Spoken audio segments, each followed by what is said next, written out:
ഞാനിപ്പോൾ നിൽക്കുന്ന ഈ റോഡിന് ഒരു കഥയുണ്ട്. ഈ റോഡ് അല്ലെങ്കിൽ ഇതുപോലുള്ള റോഡുകൾക്ക് ഗ്രേറ്റ് ഫാമിൻ റോഡ്സ് എന്നാണ് ഇതിനെ പറയുന്നത്. Famine roads. കോണമാരയുടെ ഈ വഴികൾക്കും ഒരു കഥ പറയാനുണ്ട്.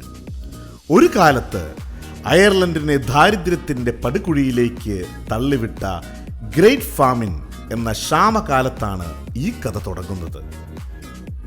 പട്ടിണി മൂലം 10,000-കണക്കിന് ആളുകൾ മരിച്ചു വീണപ്പോൾ, ഒരു നേരത്തെ ആഹാരത്തിന് വകയില്ലാതെ ആളുകൾ ഇവിടെ നിന്നും പലായനം ചെയ്തപ്പോൾ, ജീവിക്കാനും മരിക്കാനും പറ്റാതെ പോയ കുറെ സാധുജനങ്ങൾ ഇവിടെ ഉണ്ടായിരുന്നു. അവർ ഒരു നേരത്തെ ഭക്ഷണത്തിനു വേണ്ടി വെട്ടിയ വഴികളാണിതൊക്കെ.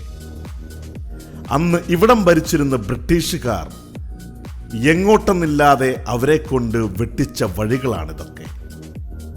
അതുകൊണ്ടാണ് ഈ വഴികൾ കാണുമ്പോൾ അതിനൊരറ്റമുണ്ടാവില്ല എന്ന് ഇതിലേ പോകുന്നവർക്ക് തോന്നുന്നത്. The roads leads to nowhere. അതാ ഈ റോഡുകൾക്ക് പ്രത്യേകിച്ച് ലക്ഷ്യമൊന്നുമില്ല. അവരെ കൊണ്ട് പണിയെടുപ്പിക്കുക, ചുമ്മാതെ ഒന്നും കൊടുക്കാൻ തയ്യാറല്ല എന്ന പോളിസിയിൽ അത് ചെയ്തു.